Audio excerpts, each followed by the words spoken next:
Добредојдовте во новогодишната епизода од нашиот подкаст. Денеска имаме особено задоволство да ја заокружиме годината со човек кој ставил длабок белег во академската и професионалната сфера.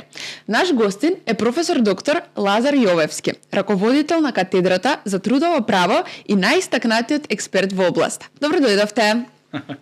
Ми благодарам пред се за ваквата најава. Навистина ме изненадивте и ви благодарам уште еднаш. Да. Ви благодариме што прифативте поканата, се разбира. Секогаш ни е чест да ви имаме како гостин.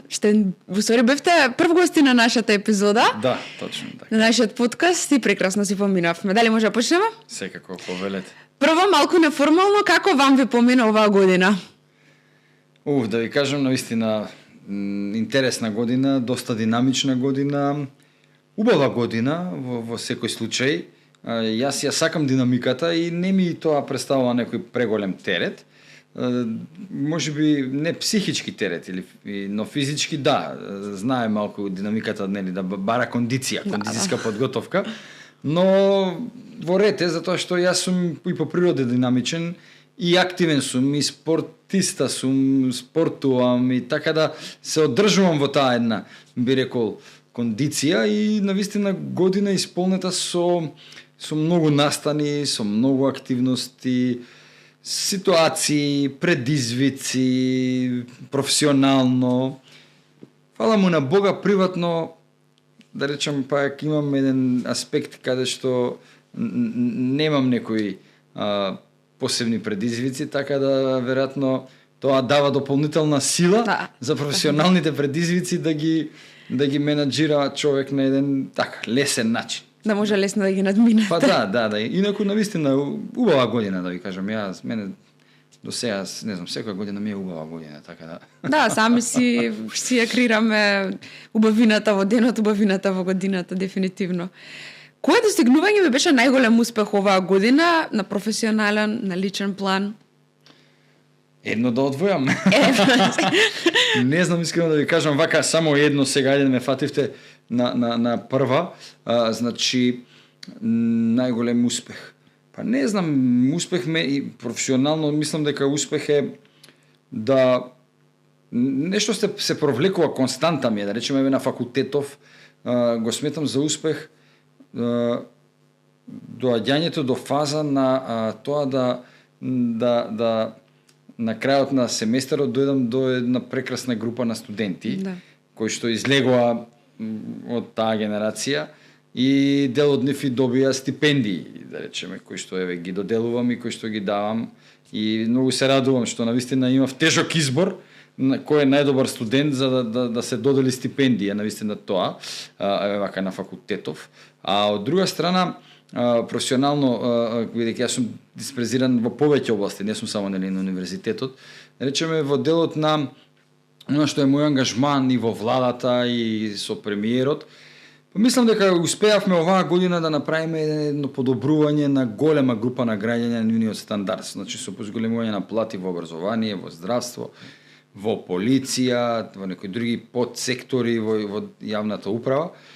И мислам дека тоа дојдовме буквално во рамки на тие социјални разговори, преговори, колективно преговарање до еден многу добар, би рекол, добра основа, платформа за моментално да се случи подобрување, но подобрување кое што ќе трае и следните години, односно ќе не застанува овде, така беше смислена да речем целата активност, да зголемување на плати, на права и така натаму ќе следи и следните години, што е навистина една, би рекол, една визионерска работа. Значи не е само сега да дадеме на некого нешто, да се договориме, нели, не дека ние даваме, тоа се работи кои што граѓаните, работниците ги имаат како право, меѓутоа да направиш нешто што ќе трае и ќе се развива во следните години е навистина за мене добар успех.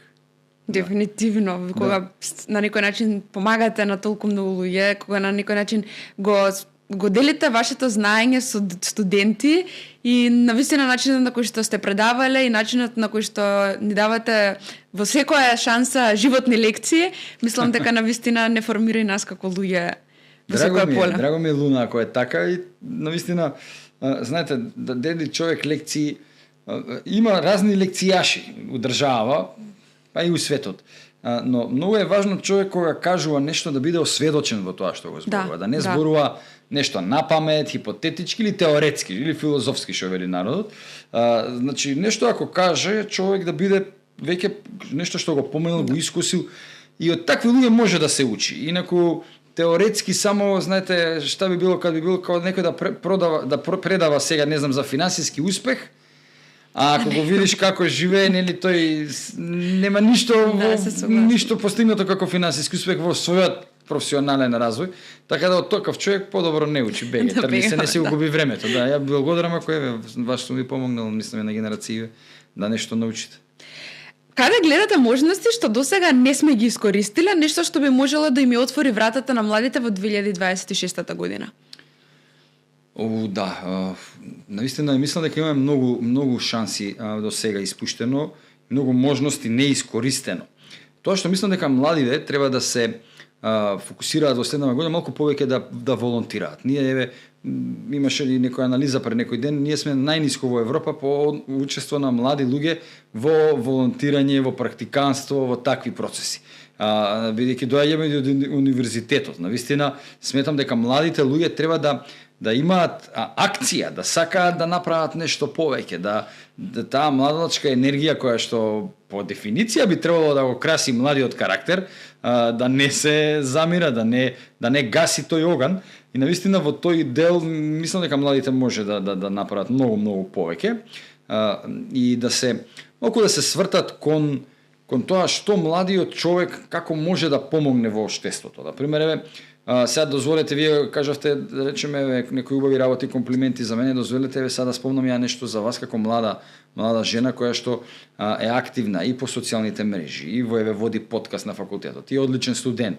Значи, кога се сака, може младиот човек да биде активен во повеќе полине. Сега нормално претпоставам дека кога вас би ви интервјуирале, би имале и што друго да зборувате, да кажувате, но мене таквиот активизам многу ми се бендисува. Јас ги сакам младите кои што се активни, кои што имаат што да понудат. Секој млад човек има што да понуди, што да каже, што да немаат илузија младите. Еве, користам ова прилика да пратам порака во ова прашање, да бидат би рекол малодушни, да бидат резервирани, да бидат во абстиненција, да бидат во резигнација.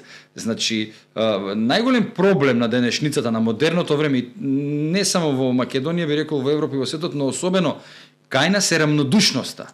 А рамнодушноста е, би рекол, една болест општествена која што особено ги има зафатено и младите и им смета да бидат повеќе од тоа што се во моментот, ги кочи и им ги спречува.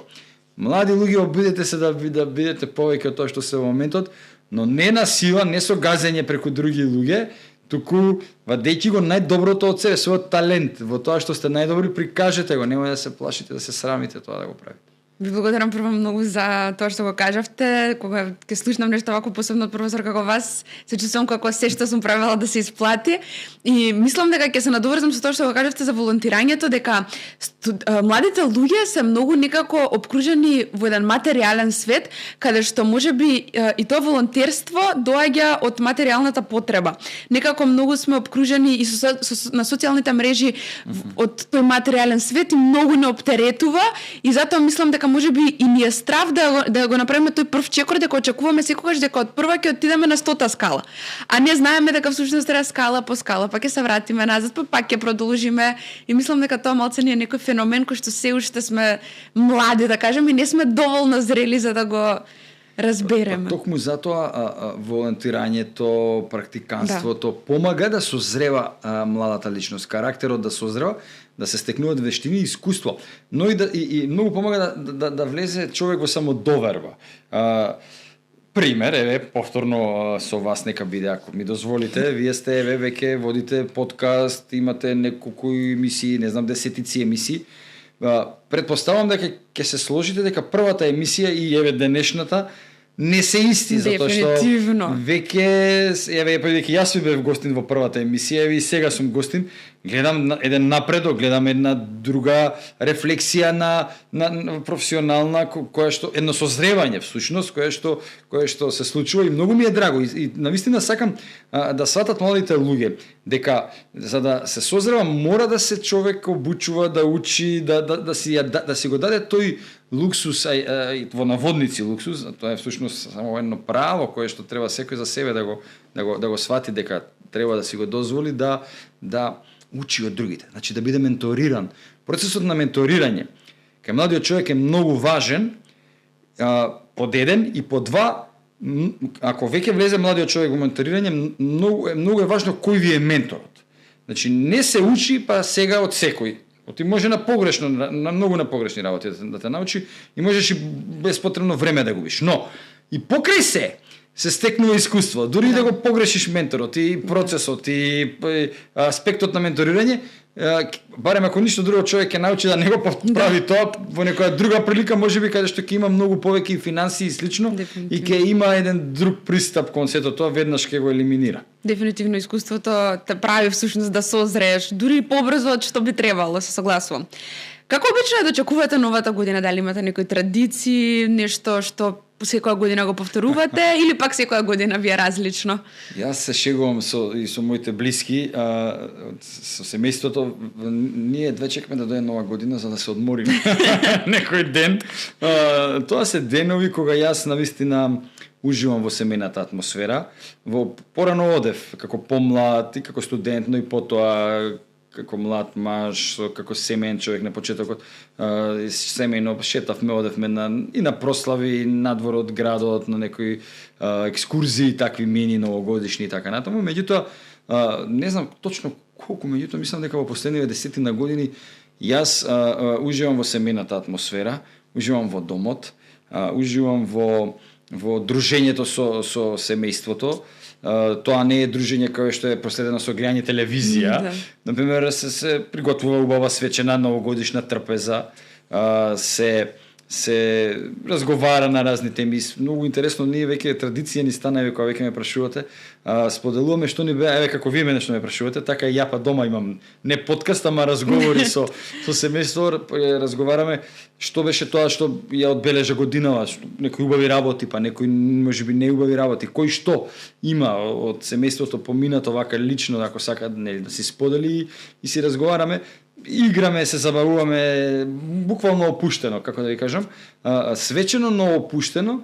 И тоа што е интересно, на 1 јануари, значи следниот ден, веќе ми премина во традиција, пијам кафе са бајле, јадам Моцарт торта, домашно приготвена од мојата сопруга, она ја прави, феноменално ја прави, и гледам виенски концерт, значи новогодишен концерт на Виенската филхармонија, така да ете во тој дел тоа ми е нешто онака, и некој ја да ви кажам и сум активен, пошто тие денови па така некако и се погаѓа послободен, и се случувало например на 31 да спортувам, да имаме некој таков со другарите спортисти што ми се од мало, да имаме некој тренинг на 31, дали беше тоа лани или преклани или така нешто и двете години, наистина активно, динамично, убаво, како да ви кажам, ден кон ден, но ние го одбележуваме затоа што правиме еден пресек и велиме, нели, почнува следната новата година и одиме понатаму, но